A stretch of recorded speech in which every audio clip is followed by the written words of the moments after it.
আপনাদের চাঁদাবাজি টেন্ডারবাজি 5ই আগস্টের পরে আমরা তালিকা করে রেখেছি। ৭১-এর চেতনার নামে ইসলামের বিরুদ্ধে ষড়যন্ত্র করা হয়েছিল। ৭১-এর চেতনার নামে বাংলাদেশের সম্পদ লুটপাট করে স্বাধীনতা পরবর্তী প্রতিবেশী রাষ্ট্রের কাছে দিয়ে দেওয়া হয়েছিল।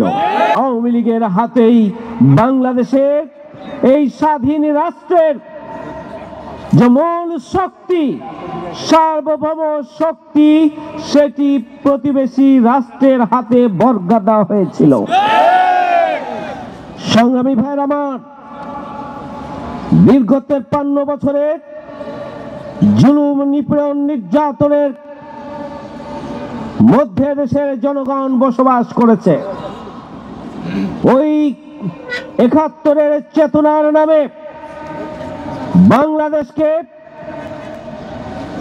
বিভক্ত করা হয়েছিল। ৭১-এর চেতনার নামে ইসলামের বিরুদ্ধে ষড়যন্ত্র করা হয়েছিল। ৭১-এর চেতনার নামে জামাত ইসলামীকে নিষিদ্ধ করা হয়েছিল। ৭১-এর চেতনার নামে রাজনৈতিক দল, ইসলামী রাজনৈতিক দল নিষিদ্ধ করা হয়েছিল। ৭১-এর চেতনার নামে বাকশাল গঠন করে সব রাজনৈতিক দলগুলোকে নিষিদ্ধ করা হয়েছিল। ৭১-এর চেতনার নামে ২-৩টি মিডিয়া পত্রিকা, দলীয় পত্রিকা রেখে সমস্ত পত্রিকাগুলোকে বন্ধ করে দেওয়া হয়েছিল। ওই ৭১-এর চেতনার নামে বাংলাদেশের ইসলাম প্রিয় জনগণকে বাংলাদেশ থেকে নিশ্চিহ্ন করার জন্য ষড়যন্ত্র করা হয়েছিল। ৭১-এর চেতনার নামে বিচার ব্যবস্থাকে দলীয়করণ করা হয়েছিল।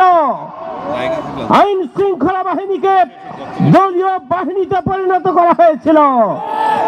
৭১-এর চেতনার নামে ব্যাংক লুট করা হয়েছিল। বাংলাদেশের অর্থ ব্যবস্থাকে নিঃশেষ করে দেওয়া হয়েছিল। ৭১-এর চেতনার নামে সিরাজ শিকদারকে হত্যা করা হয়েছিল। ৭১-এর চেতনার নামে বাংলাদেশের সম্পদ লুটপাট করে স্বাধীনতা পরবর্তী প্রতিবেশী রাষ্ট্রের কাছে দিয়ে দেওয়া হয়েছিল। ৭১-এর চেতনার নামে সন্ত্রাস করা হয়েছিল, চাঁদাবাজি করা হয়েছিল। ৭১-এর চেতনার নামে টেন্ডারবাজি, ছিনতাই করে বাংলাদেশকে প্রতিবেশী রাষ্ট্রের হাতে বিক্রি করে দেওয়া হয়েছিল। সংগ্রামী ভাইয়ের আমার, যে চেতনা ৭১-এর, সেই চেতনার নামে বাংলাদেশে আওয়ামী লীগ যা করেছে এটি ৭১-এর চেতনা হতে পারে না। আজকে আওয়ামী লীগ বিতাড়িত হয়েছে ওই ৭১-এর চেতনাকে বিক্রি করার কারণে। জনগণ তাদেরকে ঝেঁটিয়ে বাংলাদেশ থেকে তাড়িয়ে দেওয়ার ব্যবস্থা করেছে।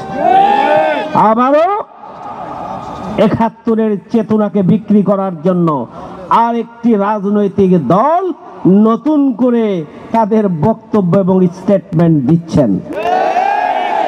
সংগ্রামী ভাইয়ের আমার, আপনাদের চাঁদাবাজি টেন্ডারবাজি ৫ই আগস্টের পরে আমরা তালিকা করে রেখেছি। বক্তব্য যদি বন্ধ না করেন তাহলে বাংলাদেশের এক একটা ওয়ার্ডে যে পরিমাণ চাঁদাবাজি করেছেন, যে পরিমাণ টেন্ডারবাজি করছেন, যে পরিমাণ আপনারা সন্ত্রাস এবং লুটপাট করেছেন, যে পরিমাণ দখল আপনারা করেছেন, একটা ওয়ার্ডের দখলদারিত্ব যদি আজকে সোশ্যাল মিডিয়ায় আসে, জনগণ আপনাদেরকে ধিক্কার দিবে। বক্তব্য বন্ধ করুন, বক্তব্য বন্ধ করুন। বাংলাদেশ জামাত ইসলামী চ্যালেঞ্জ করতে পারে। তাদের 2 জন মন্ত্রী ছিল, দুর্নীতি 2 টাকারও করে নাই, তারা চ্যালেঞ্জ ছুড়ে দিয়েছিলেন।